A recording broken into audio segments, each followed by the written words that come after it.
ప్రకాశం జిల్లా చీరాల నియోజకవర్గంలో జరిగిన నష్టాన్ని పూడ్చే దిశగా తెలుగుదేశం పార్టీ చర్యలు ముమ్మరం చేసింది.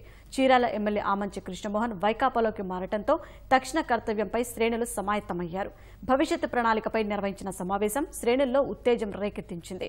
నియోజకవర్గంలో నెలకొన్న సంక్షోభాన్ని తొలగించి పూర్వ వైభవం తీసుకురావాలని ముఖ్యమంత్రి చంద్రబాబు జిల్లాలో సీనియర్ నేత కరణం బలరాంకు బాధ్యత అప్పగించారు. మంత్రి సిద్ధా రాఘవరావు, జిల్లా పార్టీ అధ్యక్షుడు జనార్దన్ రావు, చీరాలకు చెందిన ఎమ్మెల్సీ పోతుల సునీత, మాజీ మంత్రి పాలేటి రామారావు ఆధ్వర్యంలో ఏర్పాటు చేసిన సమావేశం విజయవంతమైంది. ఆమంచి బయటకు వెళ్లిన 2019 ఎన్నికల్లో విజయం ఖాయమని నేతలు చెబుతున్నారు.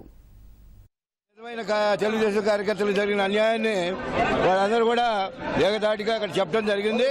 వాళ్ళన్నింటినీ కూడా పరిశీలన చేసి తక్షణం దాన్ని పరిష్కారం చేయాలనే ఆలోచన రావడం. మంత్రి గారు ఉన్నారు, అదేవిధంగా జనాలు ఉన్నారు. మేమందరం కూడా కలిసి కూర్చొని ఈ రోజున జనరేషన్ మారింది, వాళ్ళ అభిప్రాయాలు మారినాయి. వాళ్ళందరినీ కూడా ఒక దోవలో తీసుకురావాల్సిన అవసరం ఉంది. కాబట్టి ఇక్కడ జరిగినటువంటి కొన్ని పార్టీ పరంగా జరిగిన కొన్ని పొరపాట్లు సరిదిద్దేదానికి మేము ఇక్కడ రావడం జరిగింది. ఇలాంటి ఒకరిద్దరు పోతే పార్టీకి జరిగే నష్టమేం లేదు.